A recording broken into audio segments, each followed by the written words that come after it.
What's up, guys? This is Alexandra View. I am here to review with you the volume of spheres. So what spheres can you find in your house? I've got tons of spheres in my house because I've got a little guy in the house. Let's see, I've got a bouncy ball sphere. I've got, I don't know what type of sphere, tennis balls. We got basketballs, beat up soccer balls. I've got it all. So again, many spheres are all around us in our homes, communities, and so forth. So you've been working on the volume of the sphere, okay? So the formula for the volume of a sphere is the volume equal to 4/3 times pi r cubed. Do you guys remember what r stands for? Yep, you're right, radius. All right. Another way I like to write the formula for those of you who love fractions, I'm being sarcastic by the way, 4 times pi radius cubed, then you divide by 3. Okay, so either one of the formulas does work. What dimension or dimensions do you need to know to find the volume of a sphere? You've got pi. They give you the 4/3. Anything else? You're right, the radius. That is literally the only dimension you need to know to find the volume. How do you find the volume of a sphere given the diameter? So let's recall. The volume formula is V equals 4/3 times pi times the radius cubed. But if they give me the diameter, what can I do? Think about it. What do you remember about the relationship between a diameter and a radius? Absolutely, you're correct. The radius is half the length of a diameter, okay? So many times, be very careful. They will give you the diameter instead of the radius, so you have to remember to divide by 2. All right, so there's 3 simple steps for solving the volume of a sphere, okay? So step 1, basically, you're going to write down the formula. I know it's annoying. Why do I need to write it? Well, guess what, guys? You need to memorize it. I'm sure you do. I'm sure your teacher's expecting you to. And it's another way to help you recall the information, okay? So step 1, please write down the formula. Step 2, you're going to substitute the given variables with the given information. So if they give me the radius, I'm going to substitute the r with whatever number they give me. If they give you the volume, you're going to substitute the v with whatever information they give you. And then the last step, you're going to solve for the unknown variable. Once again, that could be the v, the actual volume, or they might give you the volume and you need to find the radius. All right, so let's start working on some math. So I know many of your teachers have been using different resources such as Edgenuity and Math Nation, Khan Academy, and so forth. So a lot of these questions I did get from Math Nation. So here we've got Waldo. Where did he go wrong? So we're going to find and explain Waldo's mistake, correctly solve the problem. All right, Waldo, let's see. It says, what is the volume of the sphere shown below? Well, step 1, he did not write the formula. Okay, let's see where he went wrong. All right, so he's got his V equals 4/3 times pi times 3 squared. Had Waldo written down the formula, he probably wouldn't have made this mistake. So notice our formula should be cubed, not squared. So in essence, he accidentally did 3 times 3, which gave him 9. Then he simplified and got 4 times 3, which is 12 inches. You're wrong, buddy. Next time, write formula. We're going to help Waldo out, and we're going to get this right. Let's go, Waldo. All right, so it said, what is the volume of the sphere shown below? What is step one? Write the formula. Beautiful job, Waldo. Step two, we're going to substitute our information. Great. We know we have 3 inches. That represents our radius, and we're going to substitute it for the R. Fantastic. Next step, we start doing some math. We do 3 times 3. No. We're going to do our 3 cubed, or 3 times 3 times 3. That is how we got 27. Continue simplifying the information. Multiply your 4 times 9. You're going to get your 36 pi. Or if you actually multiply it out, the pi, you will have 113.1 cubic inches. Fantastic. Good job, Waldo. All right, next question. What is the exact volume of the hemisphere shown below? Hemisphere? We haven't learned about a hemisphere.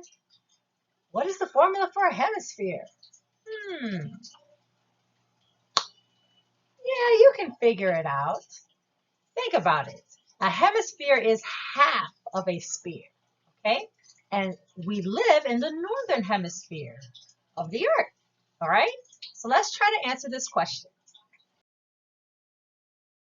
All right, so step one, we want to write our formula down. There we go. V equals 4/3 times pi times radius cubed. All right, step two, I need my radius. I don't have my radius. What am I going to do? We just learned that. Remember, they gave us a diameter. I know my diameter, so I can figure out my radius. All right, so what are we going to do? Yep, we're going to divide by 2. So half of 12 is 6. Therefore, 6 is going to be our radius. So we're going to substitute the R with a 6. So now we're going to do 6 times 3. Absolutely not. Another common mistake. We're going to do 6 times 6 times 6, which is 260. Now you can simplify, do the multiplication, and you're going to get 288 pi cubic inches. Yay, we got it, we got it. No, you ain't get it. Think about it. It's a hemisphere. It's not a sphere.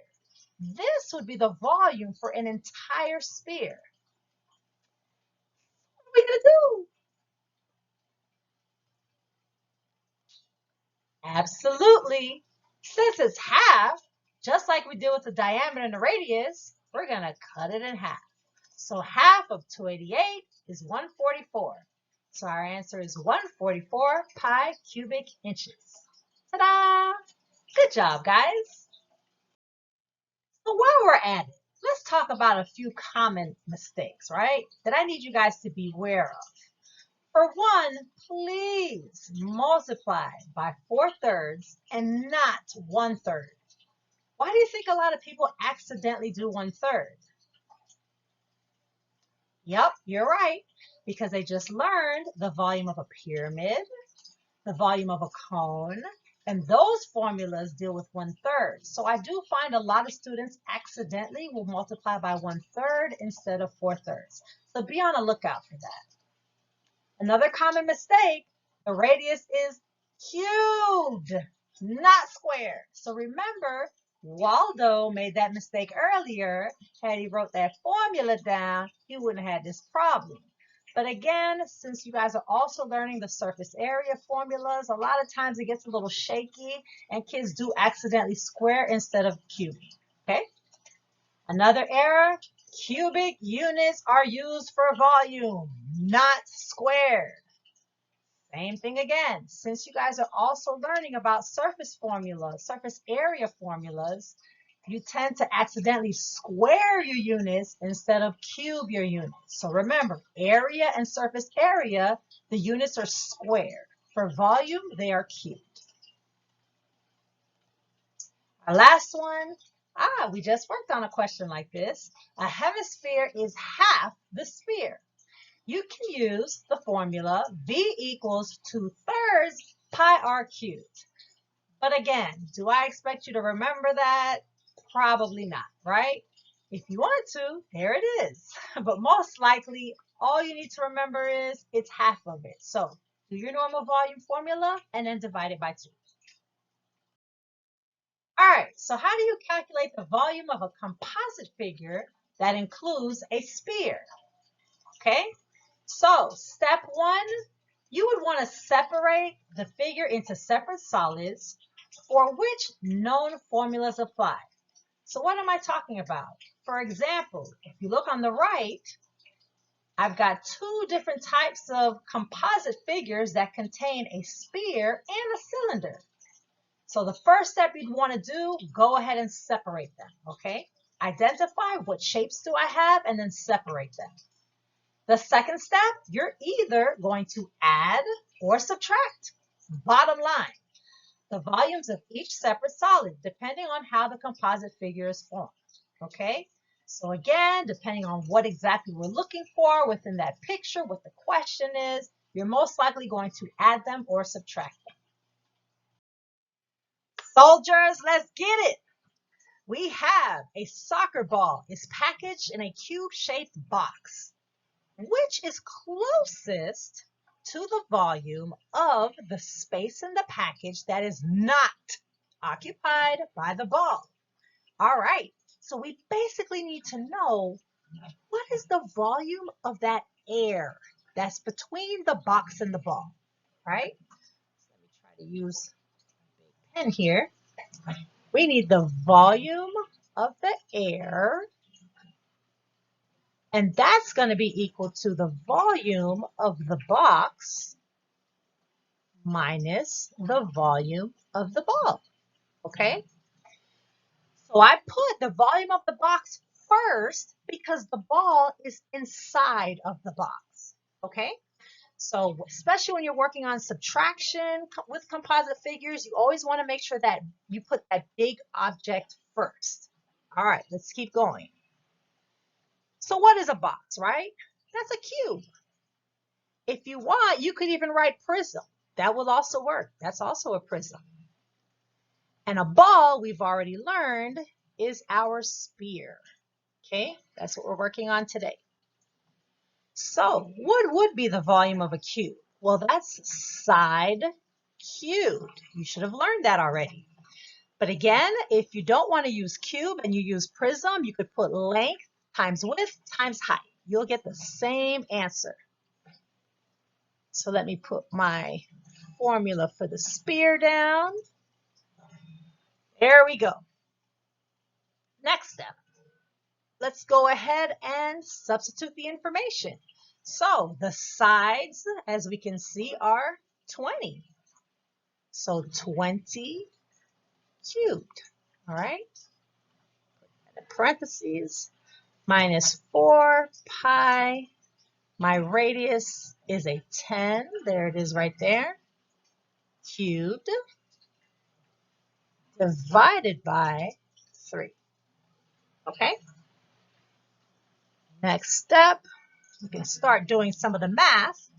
You can do your 20 times 20 times 20, or do your 20 cubed, and you should have 8,000 minus 4 pi times 1,000 divided by 3.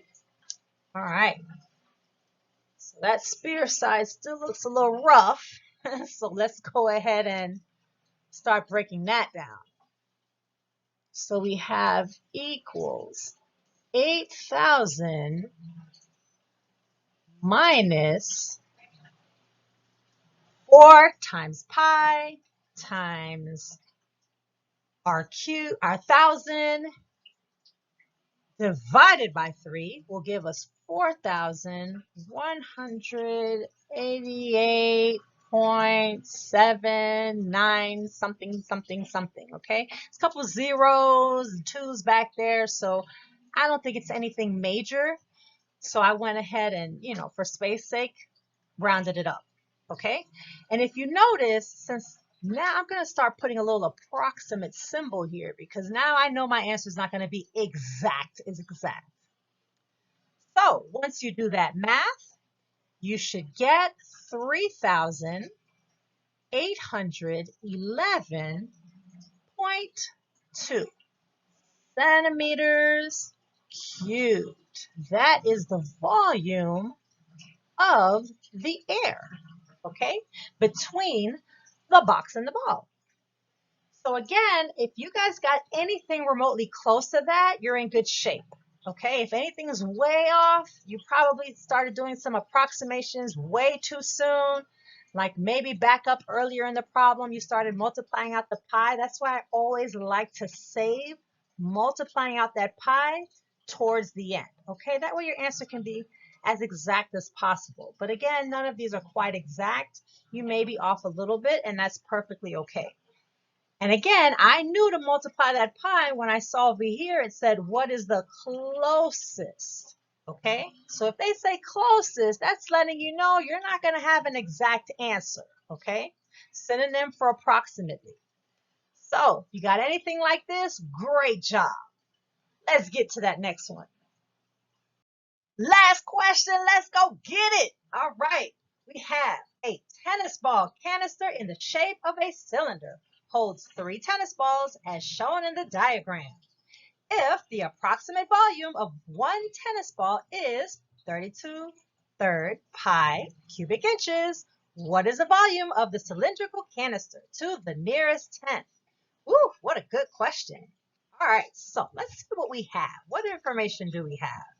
I see here it says the volume of one tennis ball is 32/3 pi. So I'm going to write volume of my tennis ball, that's what TB is 32/3 pi. Cool.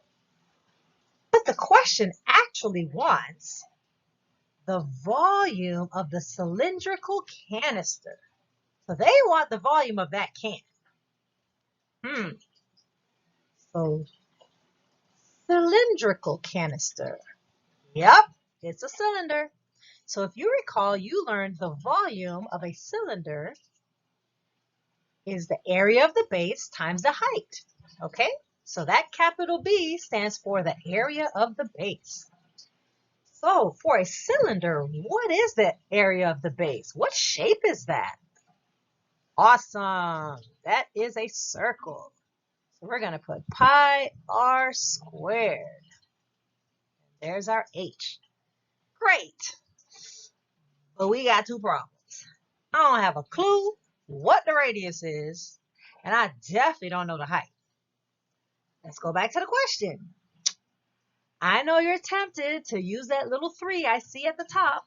Sorry guys, hate to break it to you, but that just represents the fact that there are 3 balls in that canister. Whew! What can we use? Well, we do know the volume of a tennis ball.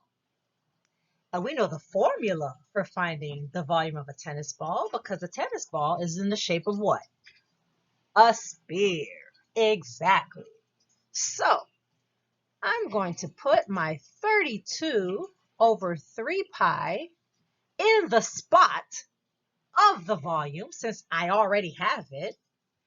And the actual formula that it's equal to is 4 pi r cubed divided by 3. And yes, my fraction lovers out there, you're more than welcome to write 4/3.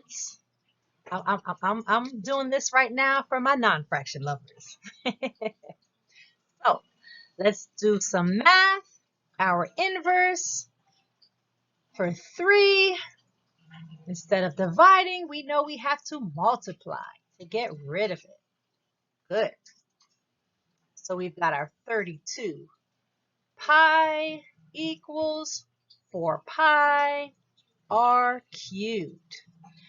So again, my fraction lovers out there who liked to use 4/3, you know, all you had to do now would have been, instead of multiplying 3 to each side, you could just do the reciprocal, right? So you do the reciprocal and multiply to both sides. So you'd multiply the 3/4. All right. For those of us that did it, down here, our next step would be to continue doing the math. And so the inverse of multiplication we know is division. So my 4 pi's cancel out. My pi's obviously cancel to 1, and 32 divided by 4 gives us an 8. So 8 equals r cubed. Hey, I got my radius. No, you don't. Okay. A cube. I got to get rid of that tiny little 3. Jeez, we got to go dig way back in those algebra cabinet files, way back with the cobwebs. So, think about it. Opposite of addition is subtraction. Opposite of multiplication is division. Opposite of squares is square root. So the opposite of a cube would be a cube root. Awesome. So the cube root of 8 is equal to the r. So the cube root of 8, let me squeeze it over here. We'll make that purple, is 2. So 2 equals r. Okay? So 2 times 2 times 2. And guys, please, I know we're going to Algebra 2 next year. Make sure you remember some of those preliminary cube roots, okay? Because you're definitely going to use them. All right, let's go back to my volume. It equals pi. I got my radius, which is 2. Put my little square, and oh snap, I still don't have the height. Whew, let's go back to the question. Nope, no height there. Volume of a tennis ball? That definitely doesn't give me the height. What am I going to do? So let's think. Take a look at these tennis balls. Let me go to my little pen. So notice the radius of a tennis ball, that's what you just found, is 2.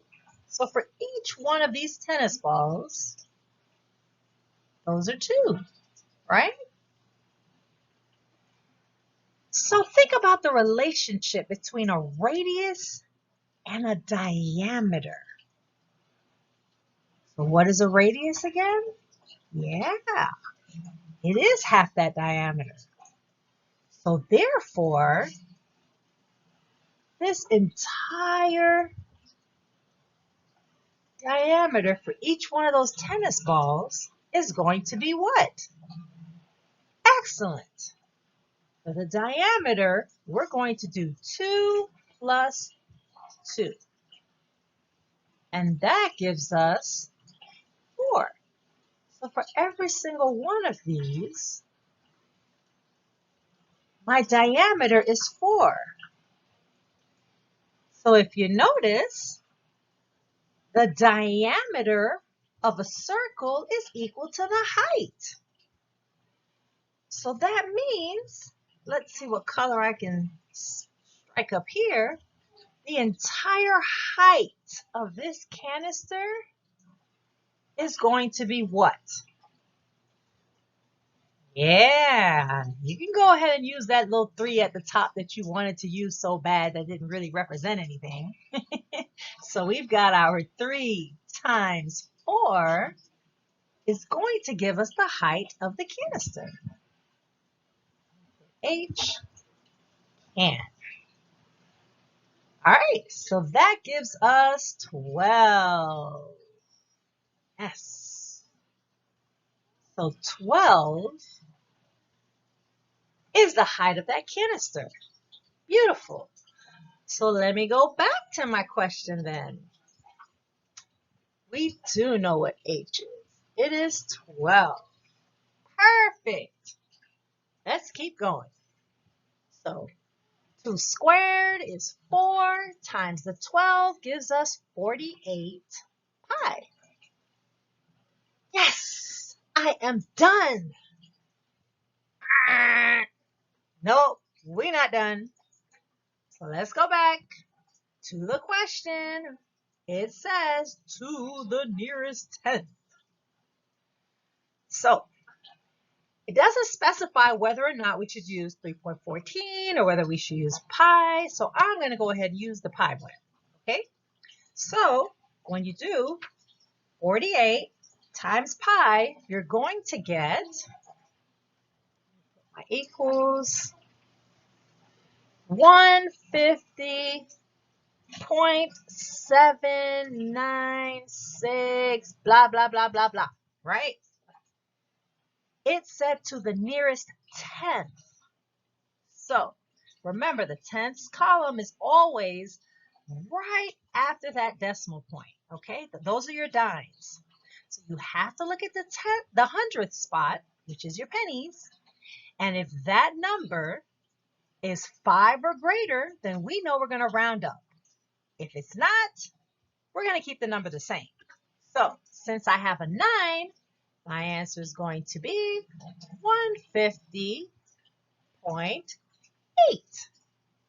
And our units are inches. So cubic, oh, I just said inches and I wrote centimeters. Let's fix that. Inches cubed. There we go. So this is the volume of the canister. Yay! Awesome job! All right, guys. So a few things for us to remember. Please always follow directions. All right. So we're going to use pi the way you are instructed, or your answers may look different. I'm sure a lot of you noticed that today. So you may be asked to use 3.14 or 22/7 or the pi button on the calculator. Okay. Another one, if it says leave in terms of pi, then please leave the answer in terms of pi.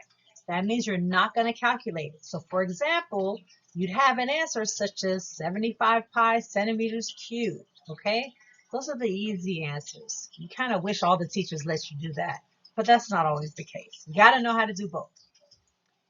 And the last thought, if it says to round, round at the very, very, very end, okay? So whether it's to the nearest whole number, the 10th, 100th, etc., you want to make sure your answer is as accurate as possible. These are big numbers a lot of the times you're working with. So rounding it too early, your answers might come off a little bit too much, okay?